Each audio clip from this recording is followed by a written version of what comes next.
Is Prince of Persia: The Lost Crown the best game Ubisoft has put out this year?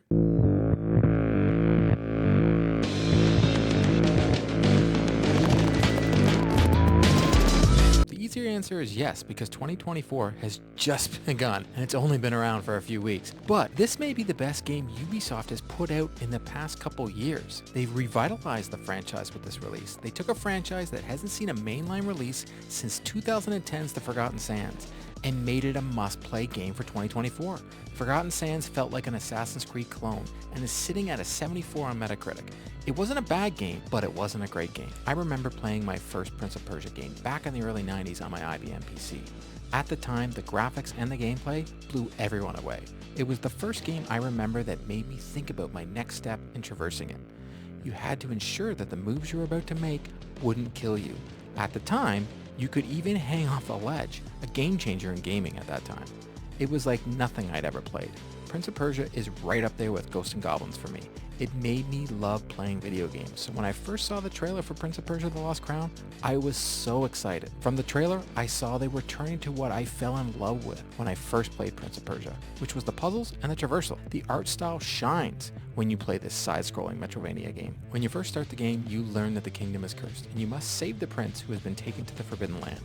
You and the other immortals are tasked with saving the prince, but beware of what you will find because everything isn't what it seems. I don't want to give away too much of the story because there's some pretty cool twists and turns that you get taken on with it. And the team over at Ubisoft did a great job telling it, so who am I to ruin it? I will say that the story is compelling and told very well, but be prepared to do some reading. The art style they use to tell the story, besides the action, is almost a storybook in a way, as you get face images popping up and text beside it to move along the conversation. It felt very old school storytelling from games in the Super NES generation, and I was a big fan of it. The difficulty settings in Prince of Persia: The Lost Crown range are Rookie, Warrior, Hero, Immortal, and Custom. The difficulty settings have everything to do with the combat and not the traversal. The traversal was hard, but I felt rewarded as I completed many complex moves to get from one area to another. I did die a lot, and I mean a lot. I usually avoid games with these difficulty spikes throughout a playthrough, but I enjoyed playing Prince of Persia: The Lost Crown. Anytime I passed a section on the map that was giving me a lot of trouble, I felt like I did as I was a kid playing Mega Man or Metroid when I finally figured out how to traverse a particular section without dying. As in any Metrovania game, you need to upgrade your character to reach an area on the map, and the Lost Crown is no different. When you beat a boss or finish certain missions, you'll be rewarded with new skills that will help you in your combat and traversal. If you do find the traversal too difficult, there are some accessibility settings you can use to make it easier or even skip them altogether.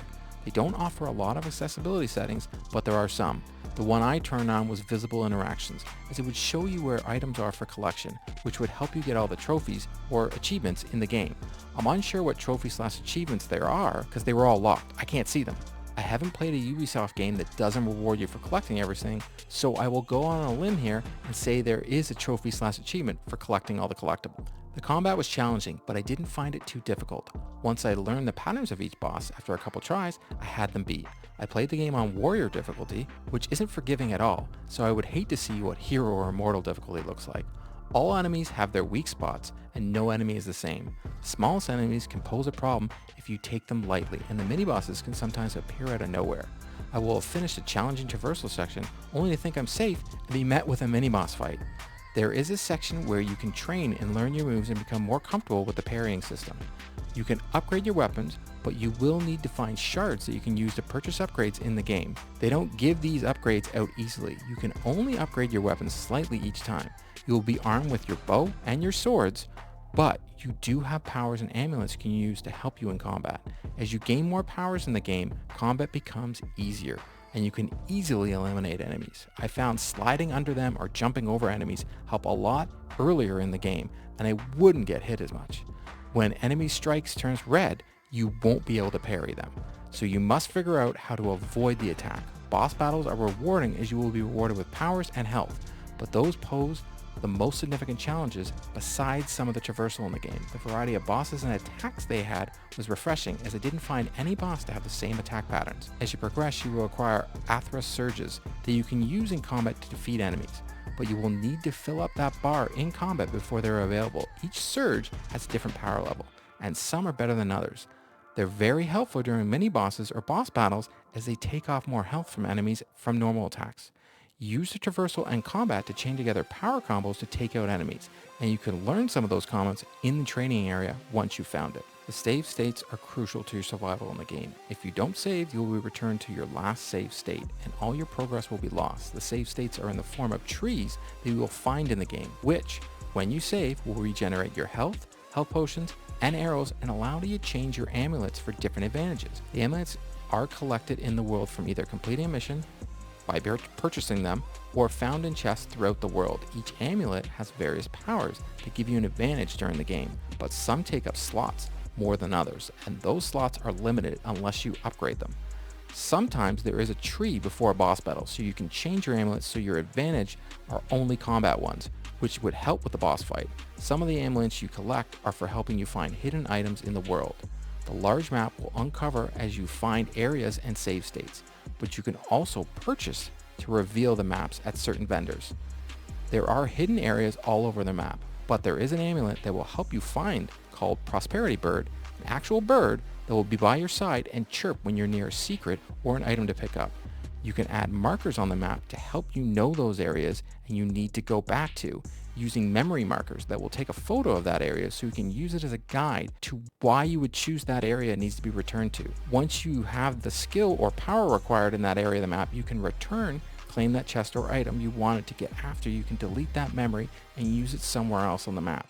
You have up to 15 memory markers that can be used at one time. There is also a fast travel system you can use to go back to old areas of the map you are now unlocked for you from completing specific missions. When you're close to a fast travel area that isn't unlocked, your screen will change color, letting you know it's nearby. The graphics in the game are bright and colorful when they need to be, and dark in other areas on the map. I played on the PS5 and 4K 120 frames, and it ran smoothly and looked terrific. The art design they chose for this game was perfect for it, as they show the main star was the level design and the traversal. The graphics won't blow you away, but you don't need them to. It's the nicest looking side-scrolling game I have played in a very long time. Finishing the game will take over 25 hours, but there's so much to do on the map and challenges, and the game provides good value for your money. Prince of Persia: The Lost Crown was a highly anticipated game for me, and it didn't disappoint. It was a great way to start the year, and I would like to thank Ubisoft for providing a code for review. So much of the game is rewarding, and I wanted to return to it when I wasn't playing it. I know I like a game when it can take me away from other games I'm playing right now. I'm tempted to buy this game on my Nintendo Switch as I think it would be the perfect game for on-the-go gaming. I highly recommend any Metroidvania game fan to purchase this game, and even if you're not, it might surprise you and you might like it. It's an old school feel with a modern graphics and design. Brought me back to my childhood during the time that made me fall in love with gaming. You'll sometimes get frustrated with some areas, but the reward you feel when you accomplish what you set out to do is so rewarding. You can't go wrong picking up Prince of Persia: The Lost Crown. I bet you will like it. If this is the way 2024 is going to start out, I can't wait to see what all the games we get to play next. This has been Court from 3 Dads and a Console, and this is my review for Prince of Persia: The Lost Crown.